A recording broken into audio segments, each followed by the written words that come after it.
நிறுவன தலைவர் மற்றும் மாநில மாவட்ட நிர்வாகிகள் வணக்கம். உருவாக்கினா எல்லா மாநில கட்சிக்கு பிஜேபி இருக்குதா, மற்ற கட்சிகள் இருக்குதா, பிரித்து போயிருக்காங்க. சரியா கட்சி ஆரம்பிச்சிருக்காங்க. ஆனால் அந்த கட்சி காரணமாக எந்த ஆரம்பத்திலிருந்து பிரித்து போகிற கட்சிகளுக்கு எதுவுமே இல்லை.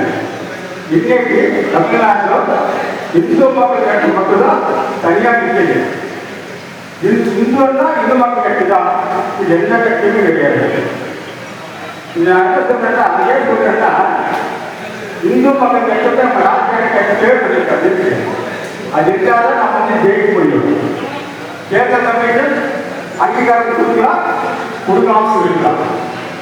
நம்ம முயற்சி இல்லைன்னா ஒரு சட்டமன்றத்தை மினிமம் ஒரு 1000 ஓட்டு உருவாக்கிங்கன்னா கூட்டணிக்காக அனைவரும் எல்லா கட்சியும் 1000 ஓட்டு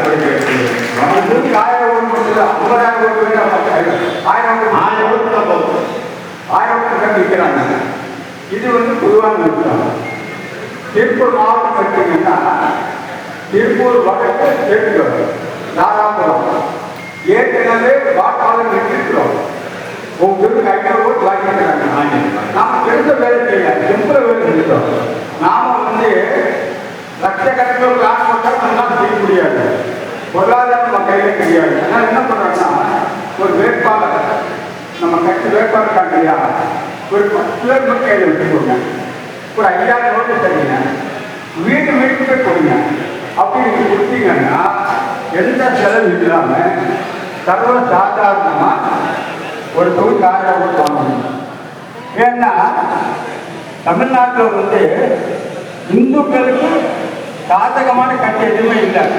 பொதுவாக பாருங்க, தமிழ்நாட்டில் வந்து எந்த கட்சி ஆரம்பித்தாலும் சரி, தமிழ்நாட்டில் எந்த கட்சி ஆரம்பித்தாலும் சரி, யார் திட்டுவோம் தெரியுமா? இந்துக்கள் தான் திட்டுவான். மதவாதி இந்துன்னு சொல்லுவான். குண்டு வச்சவன் மதவாதி கிடையாது. அலுவலியா பேசினவன் இந்து மதவாதி கிடையாது. ராமர் கோயில் கட்டணம் சொன்னால் நீ இந்துவாதீங்க. இந்துக்கள் ஒற்றுமை சொன்னால் நீங்க மதவாதி. அதனால வந்து மத்தவாதம் நம்ம முற்ற வந்துருக்கு, தப்பே கிடையாது. நான் மத்தவாதிய விஷயத்துல வந்து தப்பு கிடையாது. இந்துவுக்காக நான் போராட்டம் மட்டும்தான் பண்ண